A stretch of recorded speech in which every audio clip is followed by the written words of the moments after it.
দল মত রাজনৈতিক মতাদর্শের ঊর্ধ্বে উঠে মানুষের হৃদয়ে যে জায়গা করে নেওয়া, এটা একমাত্র তার আপোষহীনতা, তার দেশপ্রেমের কারণেই সম্ভব হয়েছে।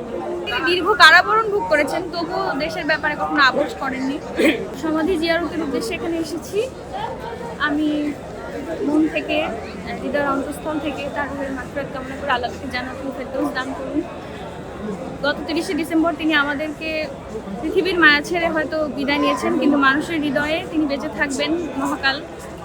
এবং লাখো জনতার ভিড়ের যে জানাজা আমরা দেখেছি, সারা দেশ বিদেশের বিভিন্ন মানুষ এবং বিভিন্ন দেশের অ্যাম্বাসেডররা যেভাবে সক্রিয়ভাবে তার জানাজায় অংশগ্রহণ করেছে, এটাই তার প্রতি মানুষের ভালোবাসার বহিঃপ্রকাশ। এবং আজ 3 দিন পরও জিয়া উদ্যানে যে পরিমাণ ভিড়, শুধুমাত্র মানুষের ভালোবাসার, দল মত রাজনৈতিক মতাদর্শের ঊর্ধ্বে উঠে মানুষের হৃদয়ে যে জায়গা করে নেওয়া, এটা একমাত্র তার আপোষহীনতা, তার দেশপ্রেমের কারণেই সম্ভব হয়েছে।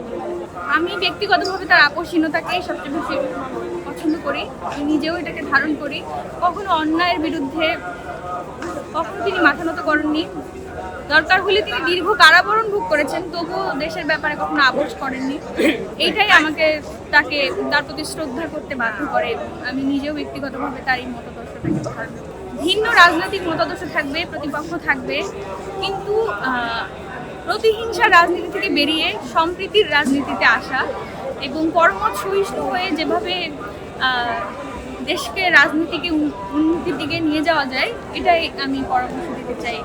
আমি বলতে চেয়েছিলাম যে প্রতিহিংসার রাজনীতি তিনি কখনো করেননি, কাদা ছোড়াছুড়ি কখনো করেননি। তিনি সর্বোচ্চ বিনয়ের পরিচয় দিয়েছেন এবং এইটাই তাকে এলিগেন্ট একজন নেত্রী হিসেবে সাধারণ মানুষের হৃদয়ে অনন্যভাবে উপস্থাপন করেছে।